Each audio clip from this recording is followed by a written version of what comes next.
Ahojte bajkeri, dnešný cyklový let začíname na Horných Pršanoch. Po Zvážnici sa vydávame smerom na Malachov príjemným stúpaním ponad zaniknuté lyžiarske stredisko Medvednica.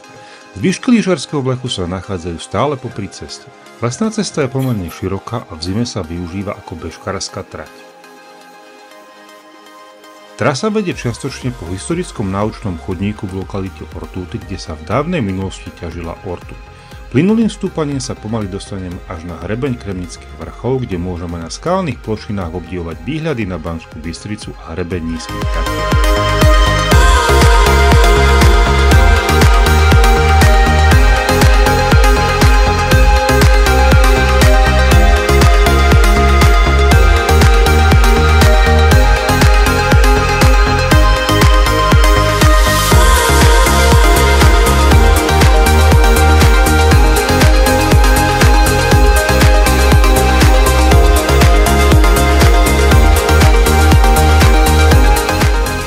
Na vrchole priamo pri vrcholovej stanici Lanovky vyrástla krásna reštaurácia Skalinka, v ktorej sa môžete v sezóne občerstviť a nájsť. Skalka ponúka okrem výhľadov do okolia veľké množstvo atrakcií, feraty, vysutý lanový most či špeciálne vyhliadky.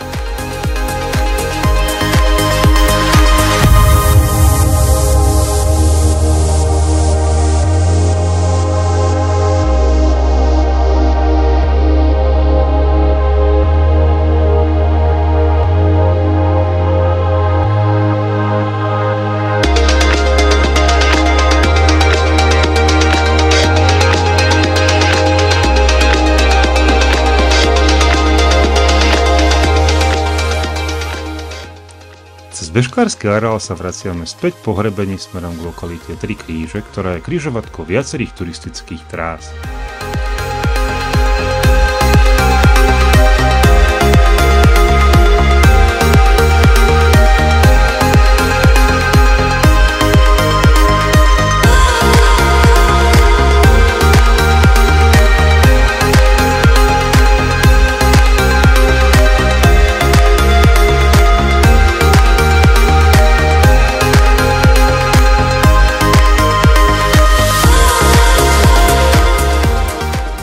Pri klesaní dolinou Badinského potoka sa môžete pokochať krásnym badinským vodopádom.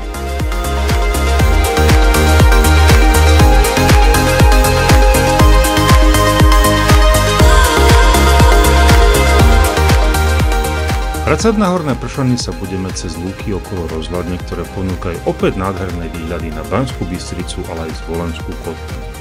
Okruh má 32 km, prevýšenie 912 metrov a pohodlne sa dá zvládnuť za približne 3 hodiny. Zvážnice v Kremnických vrchoch ponúkajú nespočetné množstvo trás nielen smerom na Skalku a hrebeň, ale aj po vrstevnici. O tom ale niekedy na budúce.